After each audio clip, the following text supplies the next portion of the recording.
What if I told you that your deepest wounds are not the end of your story, but the beginning of your wisdom? What if I told you that every scar you carry, on your body, in your mind, in your heart, is not proof that you were defeated, but proof that you survived? You might shake your head and argue, no, my wounds are shameful. They remind me of failure, betrayal, and weakness. They remind me of all the times I wasn't strong enough. And I would tell you this: your wounds are not curses. They are teachers. They are the textbook's life hands only to those who are being prepared for greatness. Every scar is a story. Every scar is a lesson. Every scar is wisdom carved into your flesh and soul. There was once a man named Arik who hated his scars. From childhood, life marked him with pain. He lost his father young. He was mocked by peers. He failed in business after years of effort. And when love finally found him, betrayal stole it away. Everywhere he went, he carried wounds, visible ones on his body, invisible ones in his heart. And one night, staring at himself in the mirror, he whispered bitterly, "Why? Why must I carry these scars when others walk untouched? Why must I be branded with pain that never leaves? Why give me dreams if all you plan to give me is wounds?" And in that silence, he imagined a voice answering from within. It was not soft. It was firm, steady, undeniable. Because wounds are not marks of weakness. They are marks of survival.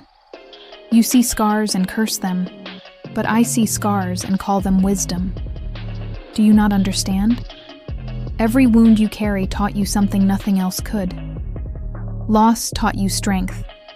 Betrayal taught you discernment. Failure taught you persistence. You cry because you see scars as shame, but they are your greatest teachers. The world honors trophies, but destiny honors scars. Arik pressed his fists against the mirror, trembling, and whispered back, "But why must the lessons hurt so much? Why must wisdom be carved through pain? Why must I bleed before I learn?" And the voice thundered, "Because comfort teaches nothing. Only pain can carve truth deep enough to last. A scar means the wound has healed, but the lesson remains. Without scars, you would have no wisdom.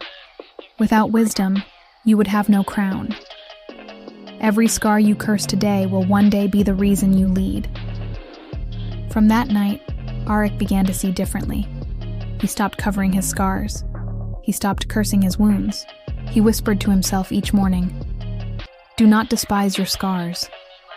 They are the proof you were tested and refused to die."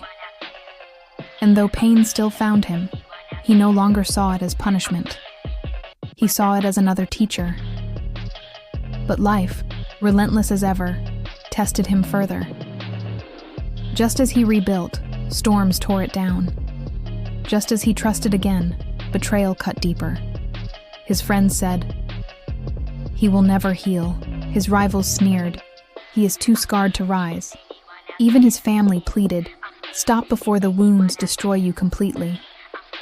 And though their words burned in his chest, Arik replied, "No, my wounds will not destroy me. They will define me. Every cut is another page of my story. Every scar is another chapter of my wisdom.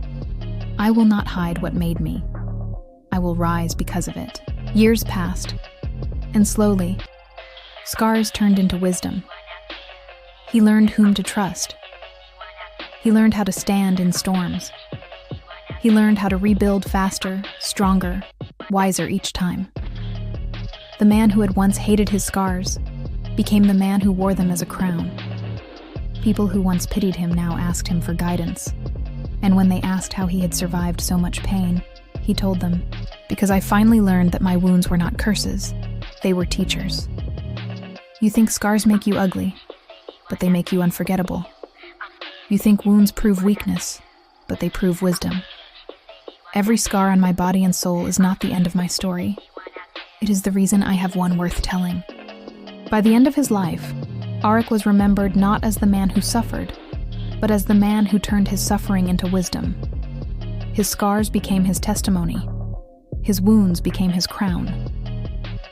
And in his final days, when asked the greatest lesson of his life, he smiled and said, "The world wounded me 1,000 times, but each time I rose, I carried the wisdom of those wounds with me. That is why I stand." So, what if I told you that your wounds are not there to shame you but to shape you? What if I told you that your scars are not your end but your education? What if I told you that one day, the very things you wish to hide will become the very reasons you are respected? Your wounds are not your downfall. They are your wisdom. And one day, when you rise, you will whisper with pride, "My scars are not my shame. They are my strength. My wounds did not destroy me. They taught me how to live."